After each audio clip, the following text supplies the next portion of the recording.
Innal hamdalillah nahmaduhu wa nasta'inuhu wa nastaghfiruhu wa nastahdihi wa na'udzu billahi min shururi anfusina wa min sayyiati a'malina may yahdihillahu fala mudilla lahu wa may yudlil fala hadiya lahu وأشهد أن لا إله إلا الله وحده لا شريك له وأشهد أن محمدا عبده ورسوله لا نبي بعده نصلي ونسلم على رسولنا الأمين وعلى آله وأصحابه ومن تبعهم بإحسان إلى يوم الدين وبعد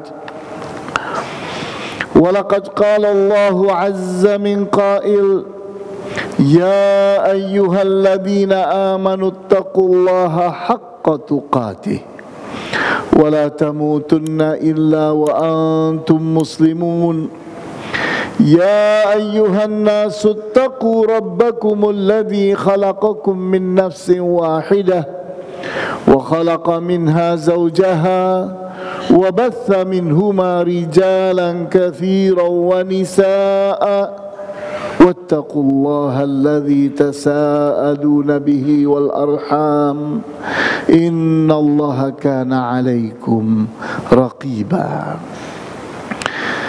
يا أيها الذين آمنوا اتقوا الله وقولوا قولا سديدا يصلح لكم أعمالكم ويغفر لكم ذنوبكم ومن يطع الله ورسوله فقد فاز فوزا عظيما واعلموا رحمكم الله أن خير الحديث كتاب الله وخير الهدي هدي محمد صلى الله عليه وسلم وشر الأمور محدثاتها وكل محدثة في الدين بدعة وكل بدعة ضلالة وكل ضلالة في النار.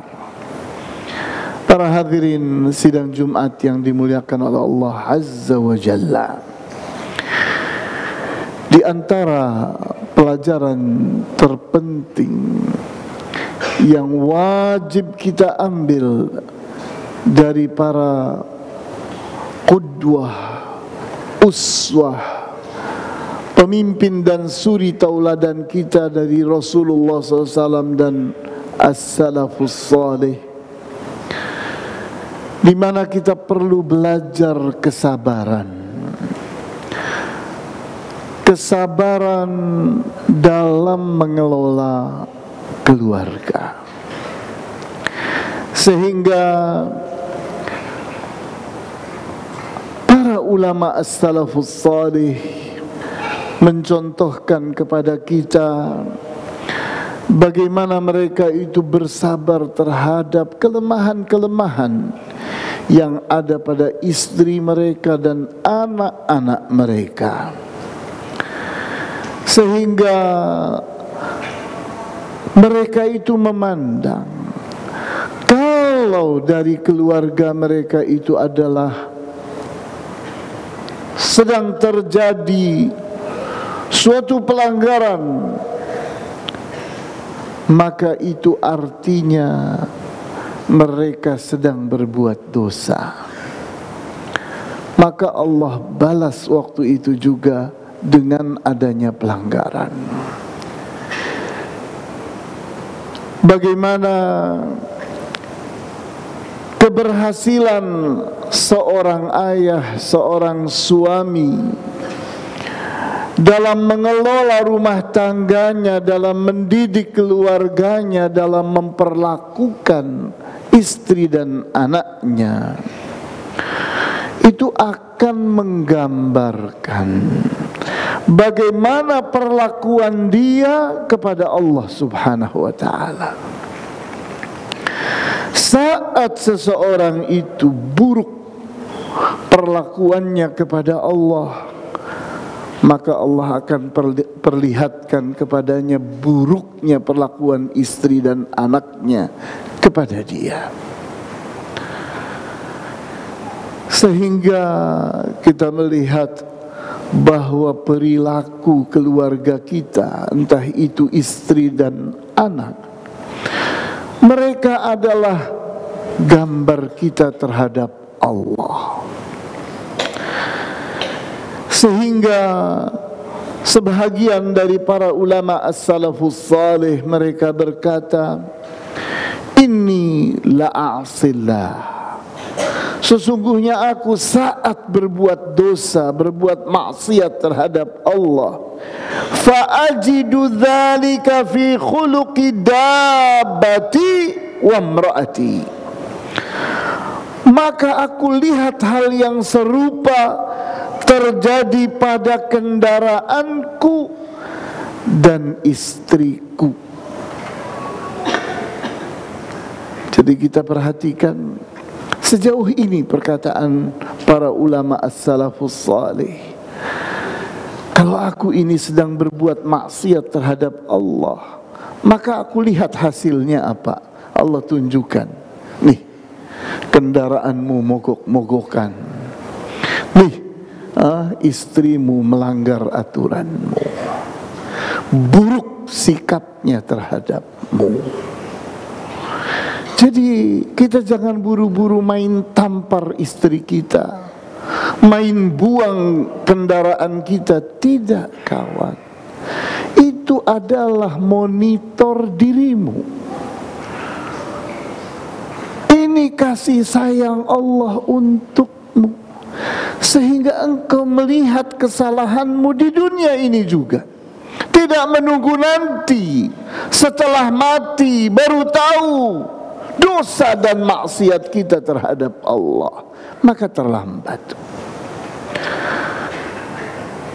Sehingga para ulama as-salafus salih disebutkan, wa kanu radhiyallahu anhum yu'adduna ilal mar'ati haqqaha 'alal kamali wa la yamna'uhum mukhalafatuha lahum an dzalik, bahwa para ulama as-salafus salih itu tetap memberi nafkah kepada keluarga mereka tidak berkurang sedikit pun, walaupun didapati istri dan anak mereka itu melanggar aturan yang telah ditetapkan di dalam rumah tangga. Kenapa? Kita bertanya kenapa? Kan mesti dihukumi, ini istri, ini anak melanggar aturan. Ya, ingat, mereka itu melanggar aturan karena engkau melanggar aturan Allah. Kalau engkau cinta kepada Allah, mereka cinta kepadamu. Kalau engkau taat kepada Allah, mereka taat kepadamu. Kalau engkau ikut aturan Allah, mereka ikut kepada aturanmu. Tapi di saat engkau itu mengabaikan Allah, melupakan Allah, meremehkan Allah, mementingkan dunia, melebihkan dan mengutamakan dunia, lihat itu hasilnya. Allah perlihatkan di dunia ini pula. Dan itu kasih sayang Allah, sehingga Allah memberi kita monitor. Lihat ini, oh, Allah memperingati saya. Jangan buru-buru main tampar, jangan buru-buru mengurangi nafkah. Ingat maksiatmu kepada Allah. Sehingga apa yang perlu dilakukan saat seseorang melihat istrinya melanggar aturan, anaknya melanggar aturan, bukan menghukumi keluarganya lebih dulu. Segera dekatkan diri kepada Allah, istighfar dan taubat yang banyak, minta ampun kepada Allah, minta taubat Allah kepadamu. Kemudian setelah itu minta petunjuk tentang apa yang harus engkau lakukan kepada keluargamu. Bukan main hakim sendiri, main tampar, main kurangi nafkah. Kemudian Ali bin Abi Thalib radhiyallahu anhu, beliau berkata, min sa'adatil mar'i khamsatu asya. Bukti kebahagiaannya seseorang itu ada 5 tanda. Antakuna zaujatuhu muwafiqatan, dia mendapati istrinya itu betul-betul sesuai dengan dia, plek sama, kamu dan dia serupa.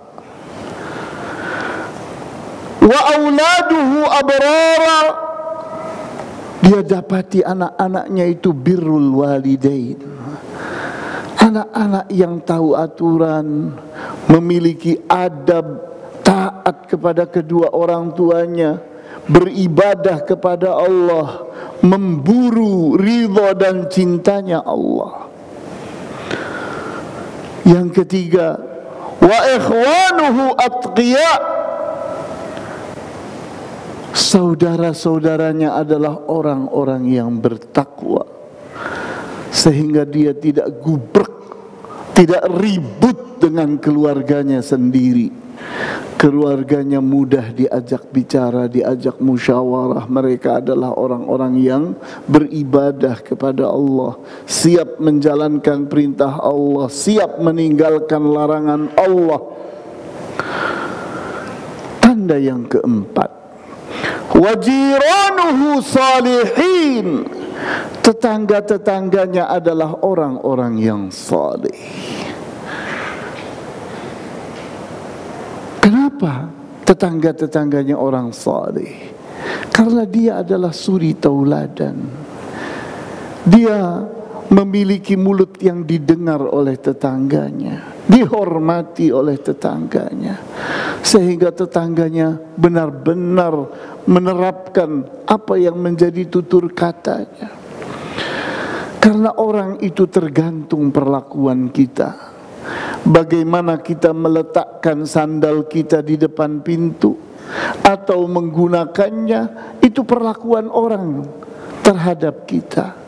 Kalau kita menggunakan sandal kita masuk ke rumah, maka orang pun pakai alas kakinya masuk ke rumah kita. Daerahnya sendiri, tidak perlu pergi jauh-jauh merantau, meninggalkan istri, meninggalkan anak yang akibatnya tidak terkontrol, yang akibatnya berantakan. Di depan mata kita saja sulit dikontrol, apalagi kita tinggalkan jauh-jauh hanya sekedar karena uang. Di saat seseorang berpikir jernih, mana yang lebih mahal? Kesolehan istrimu, kesolehan anakmu, atau banyaknya uang? Hidup sederhana lebih baik, tapi engkau dekat dengan rumahmu. Rizkimu tidak jauh-jauh dari rumahmu, sehingga engkau tetap menjaga dirimu, menjaga keluargamu. Daripada kita mencari uang yang begitu banyak ada di tempat yang jauh, korbannya adalah kesolehan keluarga kita.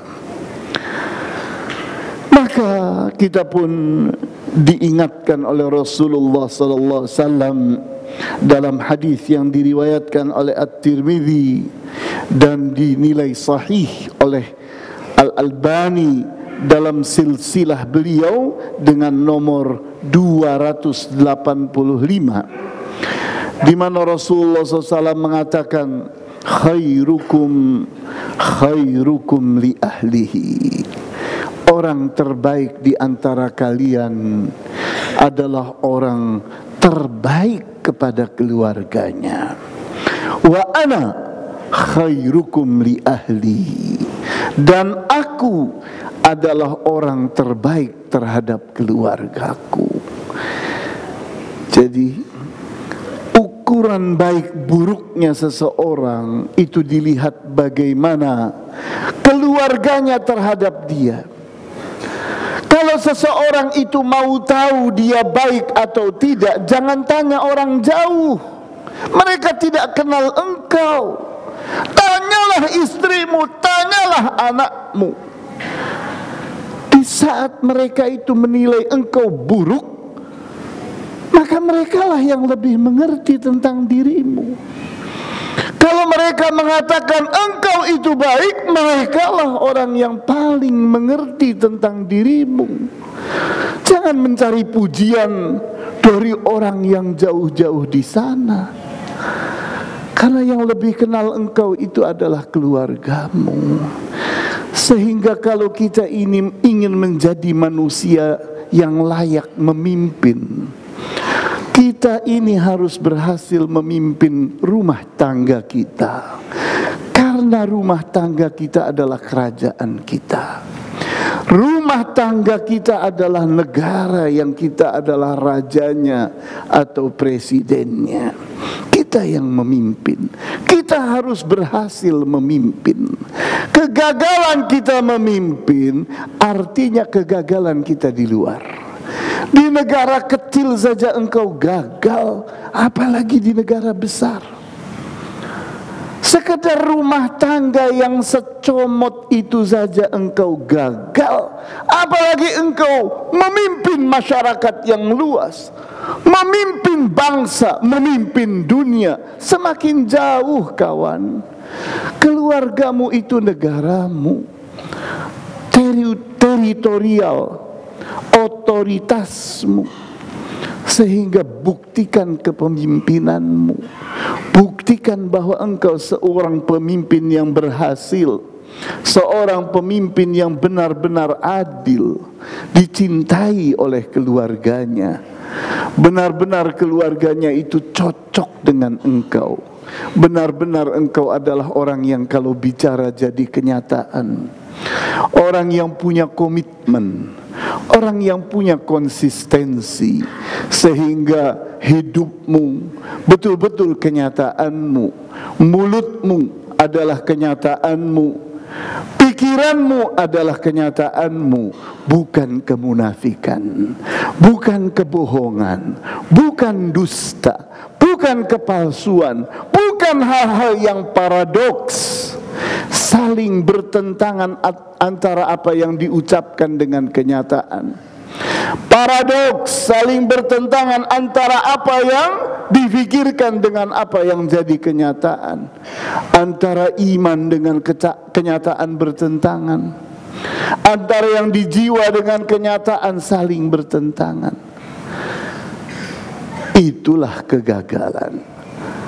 Tubu ilallahi wastaghfiruhu lidhunubikum yatubullah alaikum wa yaghfir lakum dhunubakum.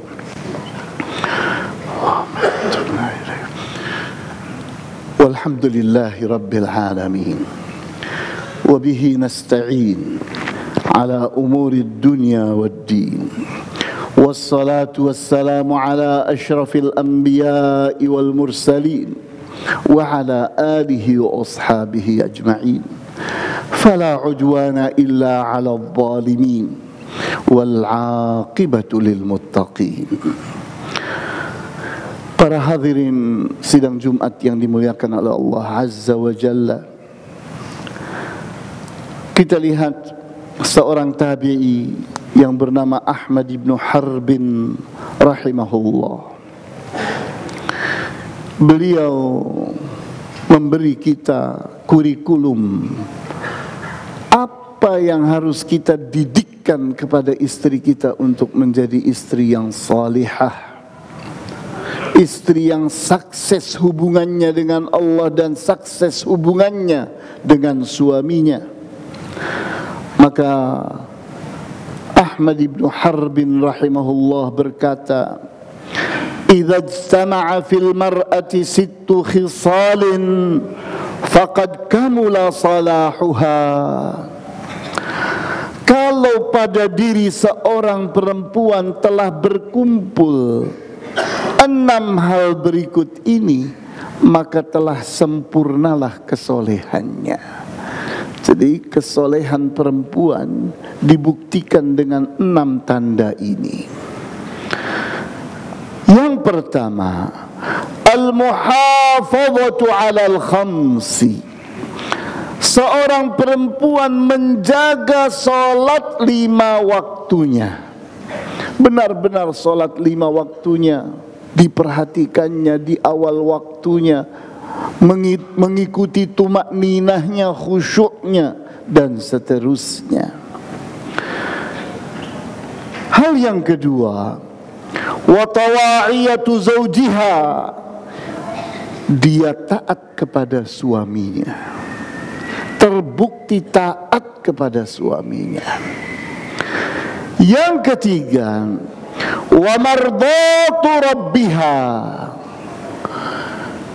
dia adalah orang yang meridhoi Allah dan diridhoi oleh Allah.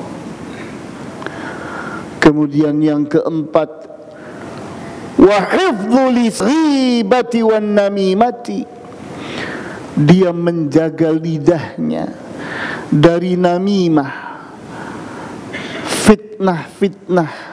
Kulakan berita dari sini dilempar ke orang lain, kulakan dari orang lain dilempar ke orang lainnya lagi, sampai terjadi kegaduhan, berbuat ghibah, menceritakan keburukan saudaranya sendiri, menceritakan buruknya muslimin dan muslimat.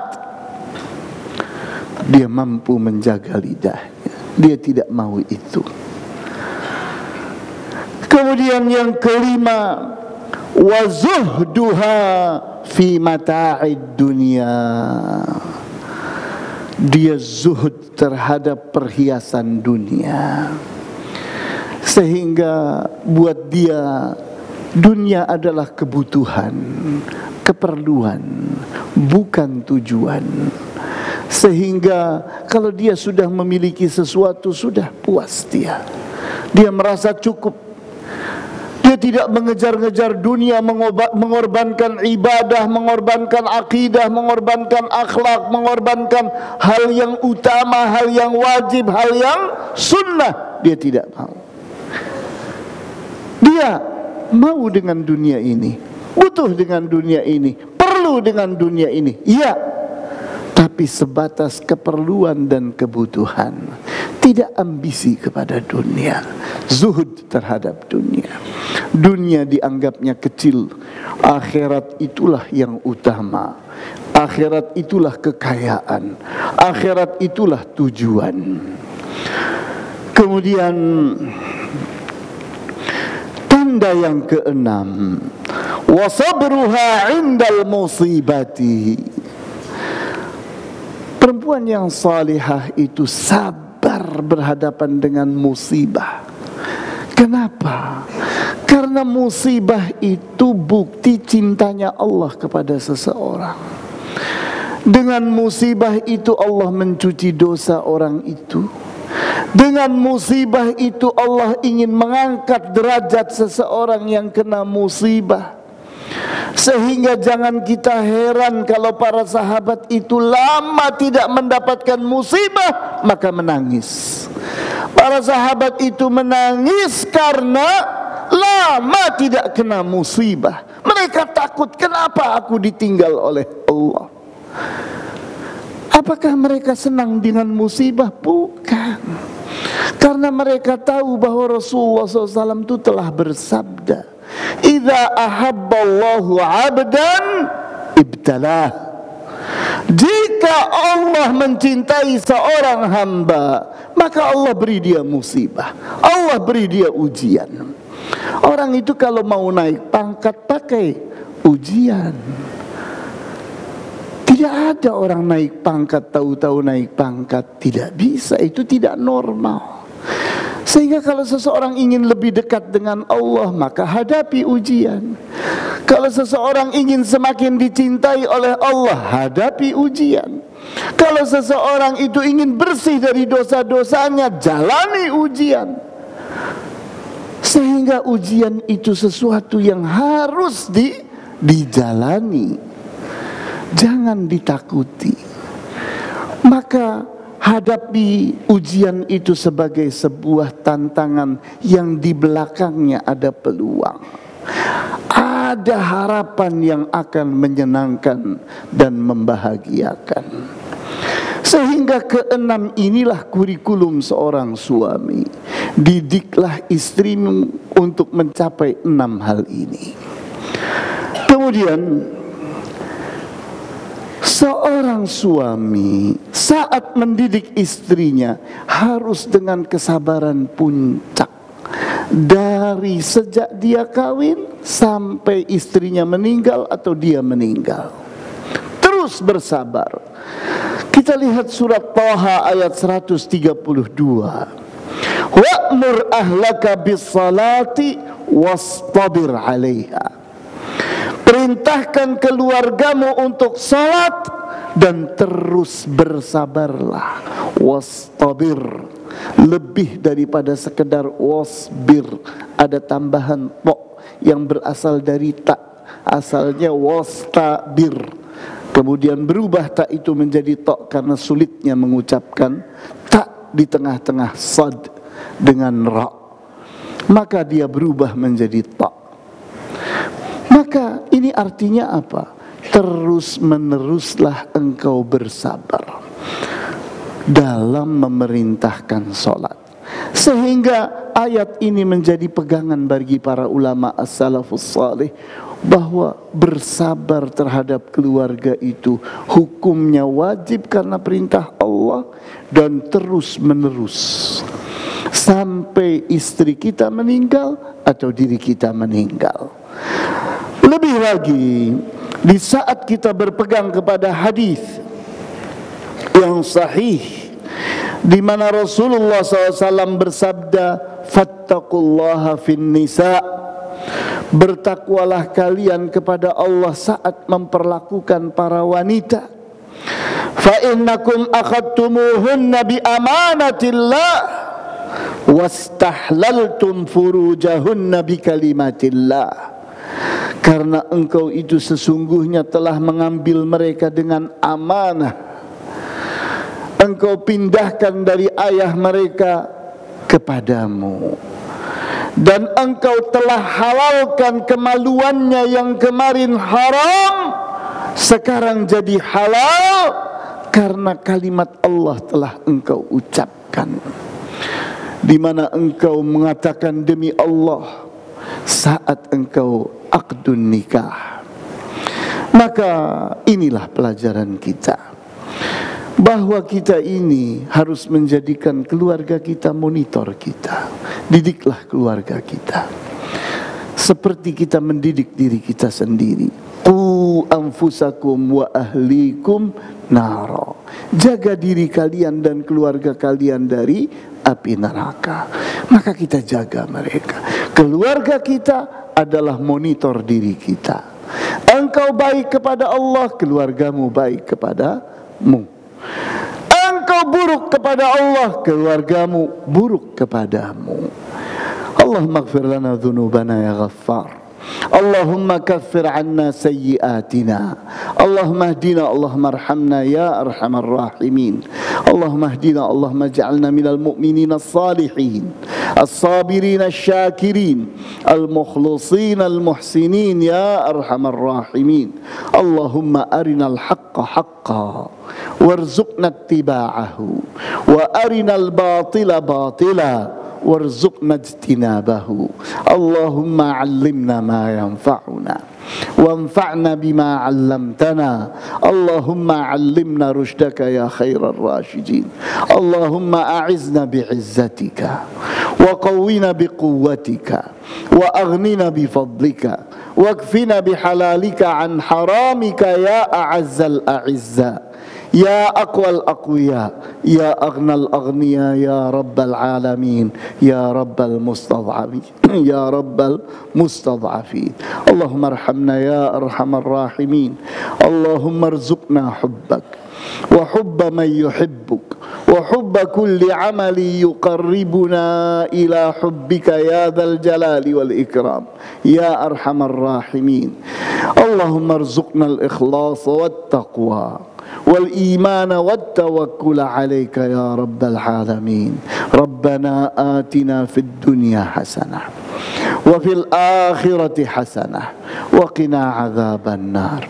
آمين يا رب العالمين. والحمد لله رب العالمين. وصلى الله على أشرف الأنبياء والمرسلين وعلى آله وأصحابه أجمعين. سبحانك اللهم وبحمدك أشهد أن لا إله إلا أنت أستغفرك وأتوب إليك. وأقم الصلاة.